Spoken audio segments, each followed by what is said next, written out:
Hello, everyone, and welcome to the session in which we will discuss how to prepare the statement of cash flows and specifically the operating section using the direct method. My name is Maroon. I'm the VP of Operations at Farhat Accounting Lectures, and I'm more than happy to guide you through this important topic in intermediate accounting.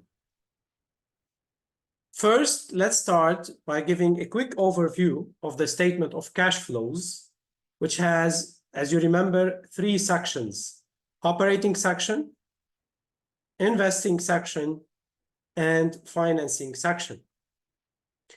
Now, as you notice here, the operating section has two methods. It may be prepared either using the indirect method or the direct method. However, the investing and financing section, they may be prepared using only one method. There is only one way to prepare the investing and financing section. So one method, while the operating section you have two choices to prepare it: using the indirect method by starting from net income and doing adjustments, building all the way up to your operating income, and then making balance sheet adjustments to arrive at the net cash from operating activities. So it is a bottom-up approach. For the direct method, you start from the top, from the cash collected from customers, and specifically, you're going to start from the revenue on the income statement.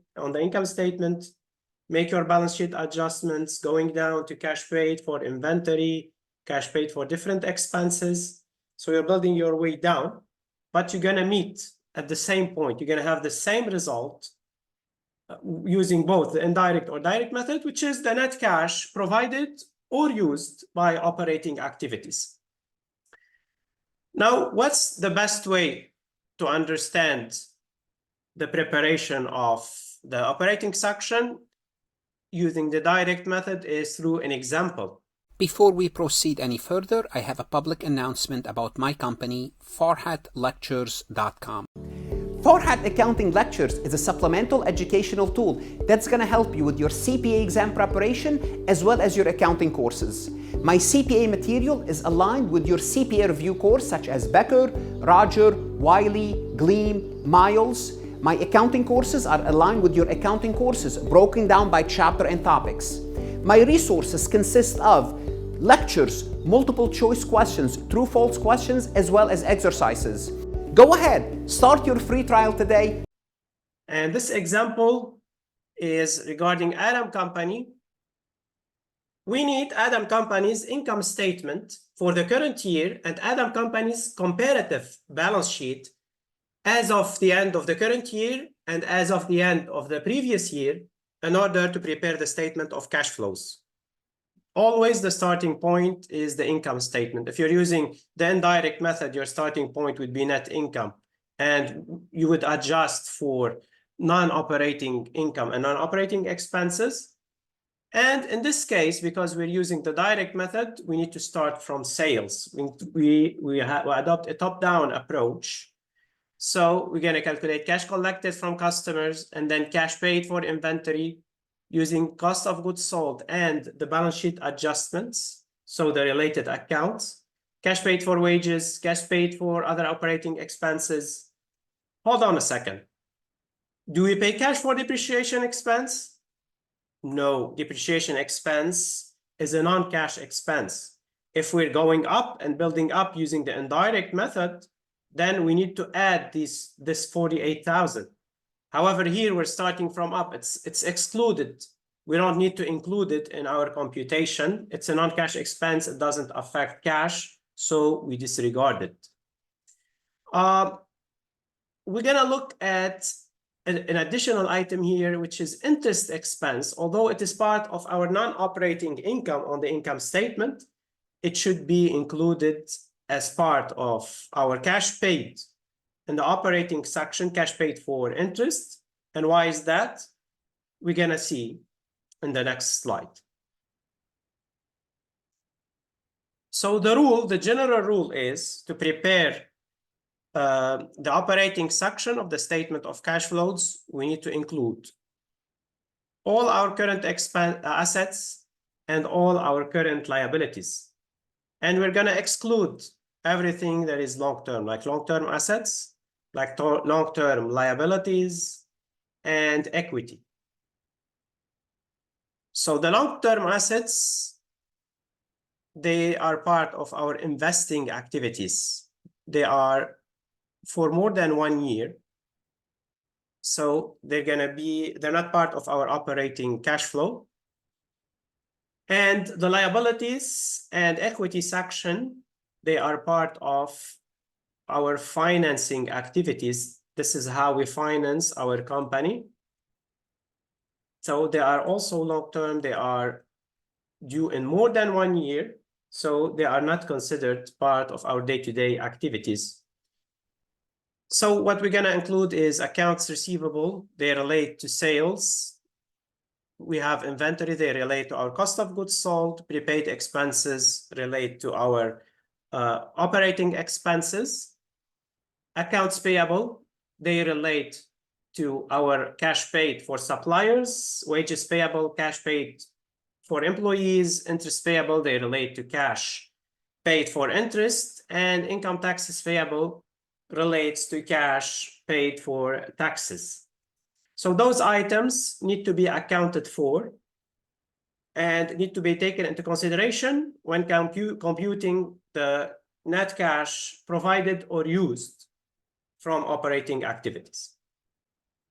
Before we dive into the numbers, I'm going to provide you with a memorization tool that can make your life easier, and I'm going to explain the logic behind it. What you need to remember is the changes in assets during the year are inversely related to the net operating cash flow, and the changes in liabilities are directly related to the changes in cash flows. I'm going to explain why. Here we are on the accrual basis of accounting.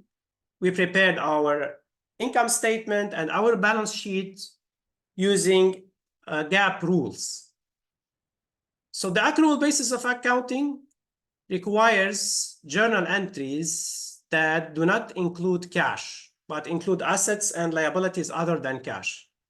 In the statement of cash flows, we gotta eliminate the effect of all these transactions. So I'm gonna give you examples of these transactions and how they're gonna be eliminated. I'm gonna show you that the increase in current assets other than cash will have a negative adjustment that reduces net operating cash flow. So the first journal entry is when we are accruing for the revenue at year end. We're gonna debit AR and we're gonna credit revenue, which is gonna lead to a non-cash increase in income. So the cash was not collected during this year, it's gonna be collected in the next year. We don't care about that in the statement of cash flows. So we gotta eliminate this journal entry. We gotta eliminate the revenue by debiting it, and we gotta eliminate the accounts receivable by crediting it. So when we are debiting revenue, what's gonna happen? Our cash basis income is gonna be reduced. So no cash was involved in this transaction. So no revenue would be recognized on the cash basis of accounting. This journal entry is eliminated. It's a non-cash transaction. Second example of an increase in assets is an debit to ending inventory credit to cost of goods sold. So in this case, we have a decrease in our expenses, which means our income increased, our accrual basis income. How are we going to adjust this journal entry? Also by eliminating it. So the cost of goods sold is unrelated to cash. It's an account used to account for the cost of the goods sold during the year, regardless of when cash was paid. So we're going to eliminate this journal entry. And we're also going to eliminate the debit to ending inventory. The third example is a journal entry that involves cash. It's a debit to ending prepaid expenses, credit to cash. So what's going on here is we have, let's say, insurance that was paid and it's going to be incurred in the next year, or rent we're paying in advance. So it's not this year's expense on the accrual basis of accounting. So it didn't affect income. It was not recorded as a decrease in income. It was recorded as an asset on the accrual basis of accounting. However, on the cash basis of accounting, how we're going to see the effect of this transaction? By debiting operating expenses. We're going to reduce the cash basis income. So at the end of the day, we're going to have our net operating cash flow, which is our operating income on the cash basis. We're going to debit our operating expenses, and we're going to remove the effect of any balance sheet account other than cash. The only asset that exists on the cash basis of accounting is cash. So if you look at the first two journal entries, they were eliminated, and the last adjustment we did, what remains is the debit to operating expenses and the credit to cash, which is in fact the journal entry that would have been made on the cash basis of account.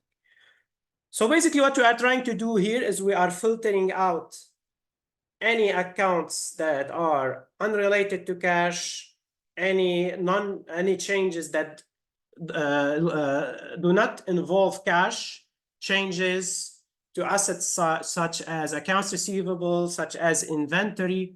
They did not affect the cash this year. So we're going to eliminate them to see what happened to cash, during this year. Now, this is for the increase in current assets. What about the decrease in current assets? The first example is we have collected the beginning accounts receivable. So we have collected cash from revenue that was recorded in the prior period on the accrual basis of accounting. However, this journal entry was not recorded as an increase in income. So we have AR, accounts receivable, it reduced our assets and not our income. So we have to increase our income, cash basis income. How we do that? We're going to credit revenue.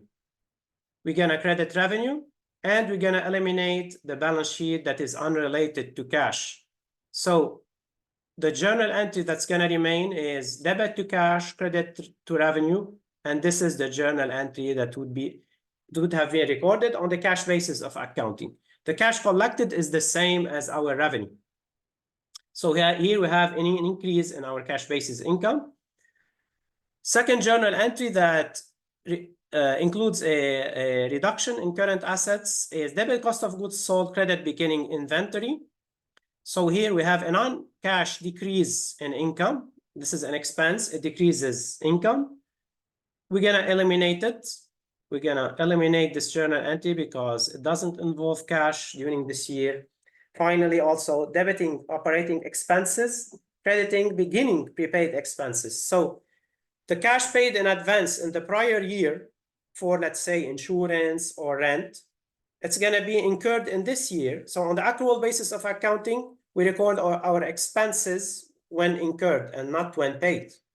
So here we have a non-cash decrease in income because here we have an expense that reduces income.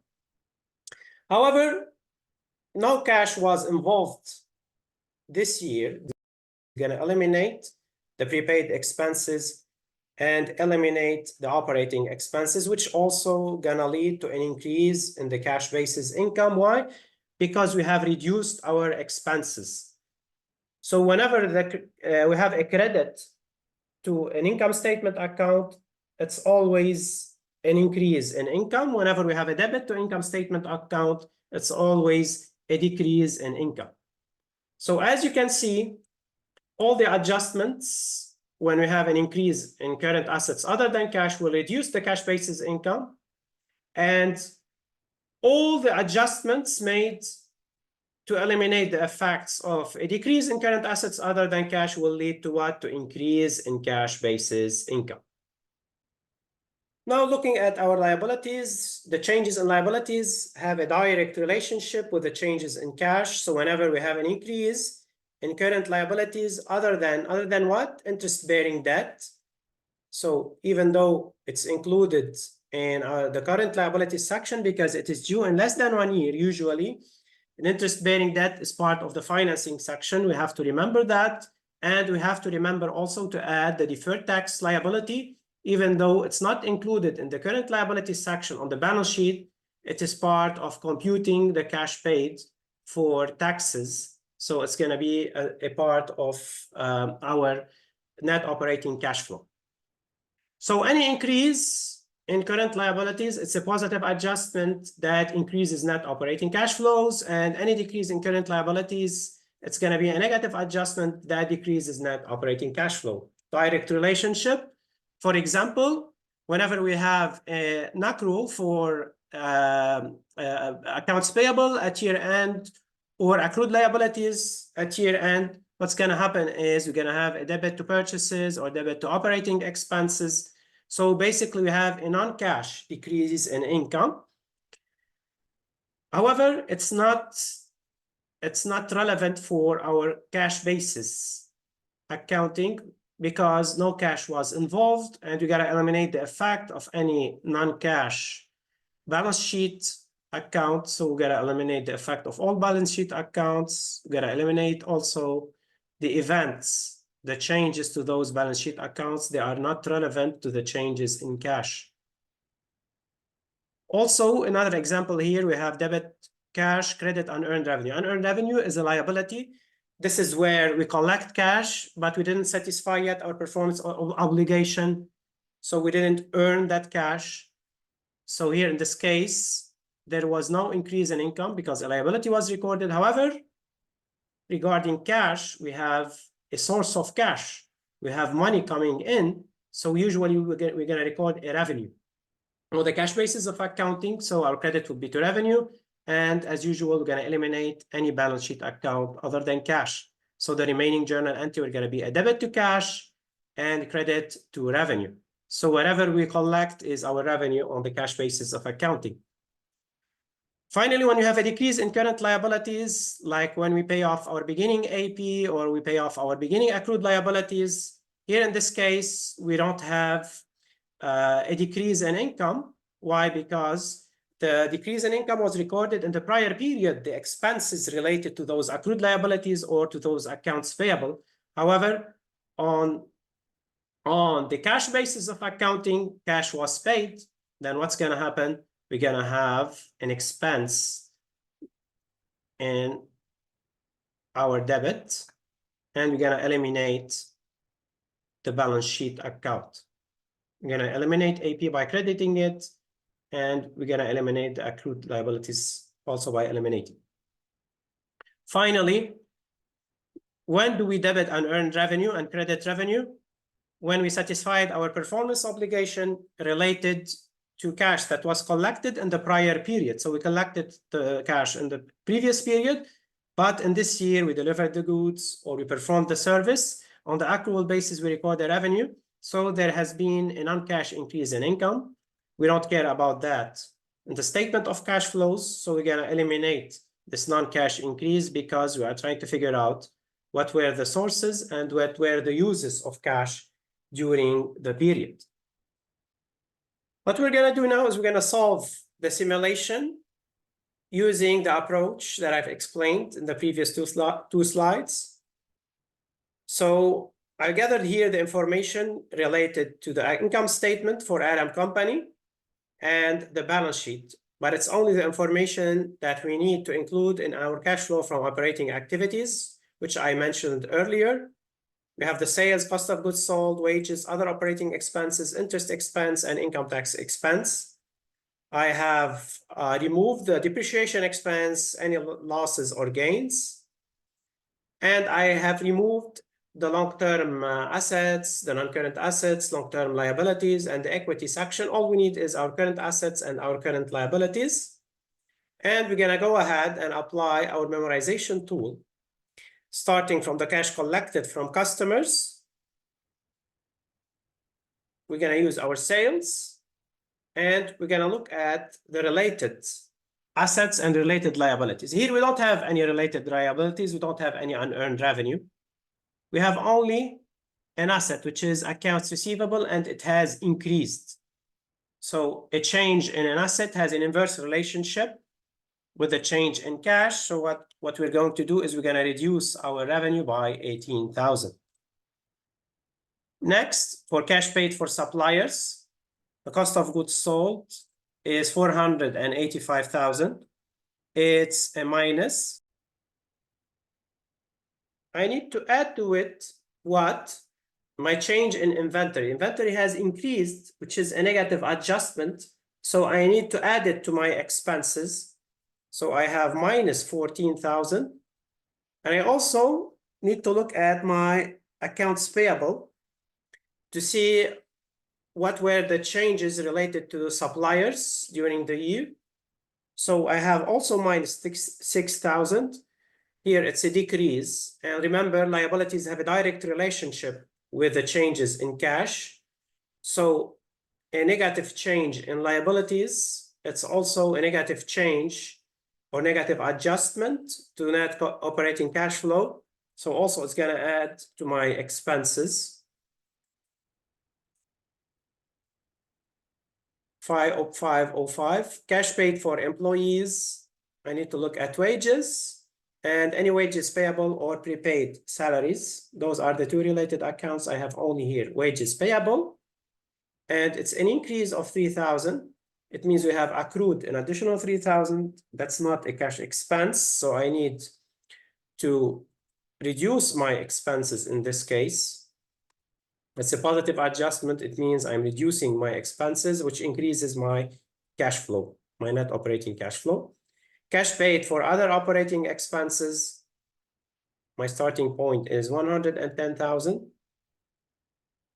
And I have here prepaid expenses. I don't have any accrued liabilities, so only I have this 2,000 to deal with. I have an increase in an asset, which is a negative adjustment to my net operating cash flow. It gets added. It adds up to my operating expenses. So minus 2,000. It's 112,000. Finally, cash paid for interest. Not finally, because we still have cash paid for taxes. Cash paid for interest. Interest expense of 9,000. And I have an interest payable of 1,000 related to this account. And it has decreased. So it has decreased. It means it's a negative adjustment. It needs to be added to our expense. So what are we going to do? We're going to go ahead and add this 1,000 to the 9,000, and we have 10,000 of cash paid for interest. Finally, cash paid for taxes. We're going to take into account income tax expense and see what happened to our income taxes payable. So what do we have here? We have an increase, which is a positive adjustment. A positive adjustment means that we're going to reduce our expenses. So we're going to go ahead and decrease our expenses by 2,000. We have minus 12,000. Finally, we're going to sum up all these numbers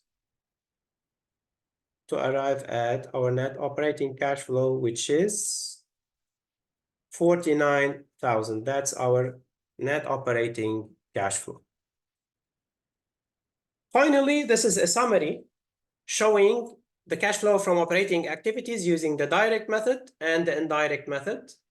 And you're going to see that the net cash provided by operating activities is the same.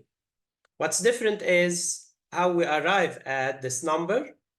So using the direct method, we started with cash received from customers, and then we accounted for the cash paid for suppliers, for operating expenses, wages, interest, taxes. Under the indirect method, we start with net income, and then we adjust for any non-operating items, such as gain, we deducted, and the loss we added back. We add back depreciation expense and deal with all the changes in the balance sheet items using the memorization tool that I told you about. So any increase in an asset is a negative adjustment, and any decrease in an asset is a positive adjustment. And the liabilities have a direct relationship with cash. finally, I arrived at the same number, which is 49,000.